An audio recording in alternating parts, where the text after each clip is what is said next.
all the other human beings, most of them, they are blindly following their parents. The Christian, he is a Christian because father is a Christian. The person is a Hindu because father is a Hindu. Most of the Muslims are Muslims because their fathers are Muslim. This atheist is thinking his father, his parents may be religious, but he does not believe in the gods which his parents worship. Most of the atheists, we realize, have become atheists because they believe in science and technology. These people think that science is advanced so much, we don't require any scripture, we don't require any religion, etc. The first question I ask to the atheist is that suppose there is an equipment, there is a machinery which no one in the world has ever seen before. If it's brought in front of you, if it's brought in front of the atheist, and if we ask the question to him, that who will be the first person who will be able to tell you the mechanism of this machinery or this object, what can be his reply? What can he reply? Suppose a machinery who no one in the world has seen, if it's brought in front of the atheist and he's asked the question, who will be the first person who will tell you the mechanism of this machinery or object? The reply the atheist will give you is the first person who will tell you the mechanism is the manufacturer. Some may say the creator, some may say the inventor, some may say the producer. Whatever they say, it will be somewhat similar. Either they say the creator, the manufacturer, the producer, the inventor. It will be somewhat similar. Just keep it at the back of your mind. Then ask him the next question. That how did our universe come into existence? So the atheist will tell us that initially there was a primary nebula. Then there was a big bang. There was a secondary separation which gave rise to galaxies, the sun, the moon, and the earth on which we live. This we call as a big bang. When did you come to know about this creation of the universe? So he will tell you, about 30, 40 years back, the scientists that discovered this. You ask him the question, but what you're talking about the Big Bang is already mentioned in the Quran, in Surah Anbiya, chapter number 21, verse number 30, which says, أَوَلَمْ يَرَ الَّذِينَ كَفَرُوا. Do not the unbelievers see أَنَّ السَّمَاوَاتِ وَالْأَرْضَ كَانَتْ رَتْقًا فَسَقْنَاهُمَا, that the heavens and the earth were joined together and we clove them asunder. What you're talking about the Big Bang is already mentioned in the Quran 1400 years ago. Who could have mentioned that? So the atheist will say, maybe it's a fluke. No problem. Don't argue with him. You continue. The light of the moon, is it its own light or reflected light? So the atheist will tell us that previously we thought the moon has its own light. Recently we have come to know in science, recently means 100 years back, 200 years back, we have come to know that the light of the moon is not its own light but a reflected light. The Quran mentions 1400 years ago in Surah Furqan, chapter number 25, verse number 61, that blessed is he who had placed the constellation in the sky and placed therein a lamp, a sun having its own light and moon having reflected light or borrowed light. The Arabic word used for moonlight in the Quran is munir or nur, meaning reflected light or borrowed light. Who could have mentioned in the Quran 1400 years ago that the light of the moon is not its own light but reflected light, which we have come to know recently? The atheist may say, your Prophet Muhammad, peace be upon him, maybe he was an intelligent man. Don't argue with him. Continue. The world that we live on, what's the shape of this earth on which we live? The atheist will tell you, it is spherical. When did we come to know? So he will tell us, it was 1597 when Sir Francis Drake, when he sailed around the earth, that he proved that the earth was spherical. But the Quran says 1400 years ago, in Surah Naziyat, chapter number 79, verse number 30, وَالْأَرْضَ بَعْدَ ذَلِكَ دَحَاهَا.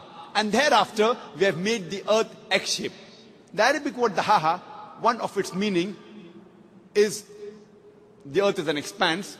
The other meaning is derived from the Arabic word duya, which means an egg. And it doesn't refer to a normal egg. It refers to the egg of an ostrich. And we know the world is not completely round like a ball, but it is geospherical in shape. It is starting from the pole. And if you analyze the shape of the egg of an ostrich, that too is geospherical in shape. Who could have mentioned 1400 years ago that the shape of the earth is geospherical? Again, the atheist may say, your prophet, maybe he super intelligent. Don't argue with him. You can continue. When I was in school, I had learned that the sun was stationary. It revolved, but did not rotate about its own axis. So the atheists will say, is that mentioned in the Quran? I say, no, that is what I learned in school. When I passed my school in 1982, approximately 12 years back, I had learned the sun was stationary, did not rotate about its own axis. But the Quran says in Surah Anbiya, chapter number 21, verse number 33, Huwa allazi khalaqa al-layla wan-nahara. It is Allah who has created the night and the day. Wa-shamsa wal-qamar, the sun and the moon. Kullun fi falaki yasbahun, each one traveling in orbit with its own motion. So the Quran says that besides the sun revolving, it even rotates about its own axis. Who could have mentioned this in the Quran 1400 years ago? And the atheist will be silent. There will be a long pause. Don't wait for the reply. You can keep on continuing. Today, science tells us that the universe is expanding, which is mentioned in the Quran 1400 years ago in Surah Dhariyat, chapter number 51, verse number 47. The Quran speaks about the water cycle which we learnt in school. It was Sir Bernard Palissy in 1580 who first described the water cycle, how does the water evaporate from the ocean, forms into clouds, moves into the interior, falls down as rain. This water cycle is spoken about in great detail in the Quran in several verses. In Surah Az-Zumur, chapter 39, verse 21. In Surah Rum, chapter number 30, verse 24. In Surah Hijr, chapter 15, verse 22. In Surah Mu'minun, chapter number 23, verse number 18. In Surah Nur, chapter number 24, verse number 43. In Surah Rum, chapter number 30, verse 48. In Surah Araf, chapter number 7, verse number 17. In Surah Furqan, chapter number 25, verse 48 to 49. In Surah Fatir, chapter number 35, verse number 9. In Surah Yasin, chapter number 36, verse number 34. In Surah Mulk, chapter number 67, verse number 30. In Surah Tariq, chapter number 86, verse number 11.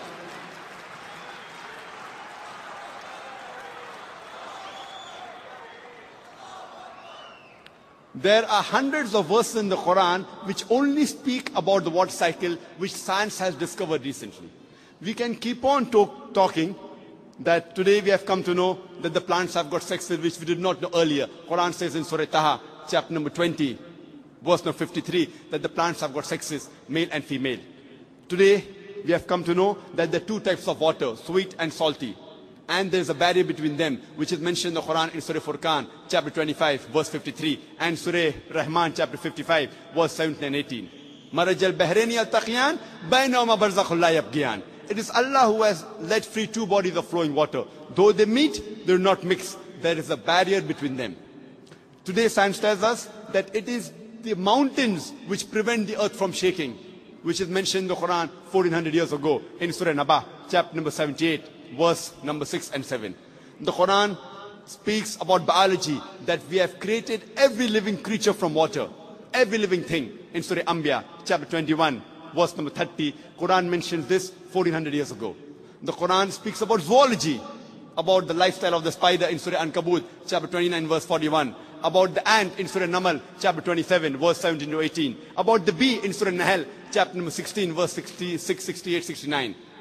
The Quran speaks about embryology in Surah Alaq, chapter 96, verse number 1 and 2. We have created the human being from alaqa, a leech-like substance, which we have come to know recently. The Quran speaks about embryological stages in Surah Mu'minun, chapter 23, verse number 12 to 14. You can go on talking about the scientific points. There are more than 1,000 verses in the Quran which speak about science. After every scientific fact, you ask the question, who could have mentioned that in the Quran? The only reply the atheist can give you is the creator, the cherisher, the manufacturer, the inventor, the producer. This creator, this manufacturer, this producer, this inventor, we Muslims call him as Allah.